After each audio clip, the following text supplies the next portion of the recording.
दोस्तों आप देख रहे हैं राइट भोजपुरी। तो आप लोगों को फिर से एक बार राइट भोजपुरी चैनल में स्वागत है।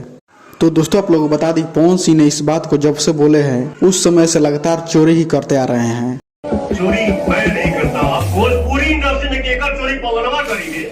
रुक तेरे को बता देती। दोस्तों आज पवन सिंह का गाना रिलीज हुआ है वायरल भोजपुरी से, जिस गाना का नाम है तू हमार देखा, जो कि गाना सुनने के बाद पता चलता है कि फिर से पवन सिंह ने लड्डू सिंह के गाने का पंच लाइन को कॉपी किए हैं, जो कि दोस्तों उस गाने को आज से 5 महीना पहले लड्डू सिंह एंटरटेनमेंट पर रिलीज किया गया है।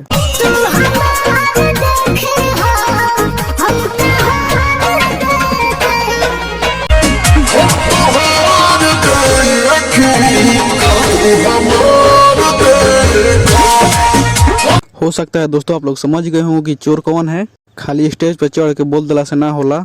लेकिन दोस्तों देखिए, एक और गाने के म्यूजिक को कॉपी किया गया है इसी गाने में, जो कि आज से 1 साल पहले आदिशक्ति फिल्म पर रिलीज किया गया था, खेसारी लाल यादव का गाना कुकुर भुआरा। पहले आप म्यूजिक सुनिए।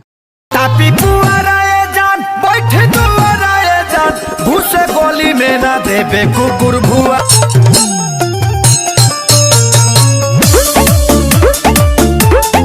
तो दोस्तों आप लोगों ने म्यूजिक सुना, अब आप लोग बताइएगा कि असली चोर कौन है, जो कि एक ही गाने में 2 से 3 गाने को कॉपी किया गया है। तो चलिए दोस्तों इस वीडियो में इतना ही, मिलता हूँ किसी अगली वीडियो में। बाकी का दोस्तों आप लोग इस वीडियो को लाइक कीजिएगा और दूर दूर तक शेयर कीजिएगा, ताकि पता चले कि असली चोर कौन है। और अभी तक हमारे चैनल को सब्सक्राइब नहीं की तो प्लीज़ चैनल को जरूर सब्सक्राइब कीजिएगा। तब तक जय हिंद जय भारत।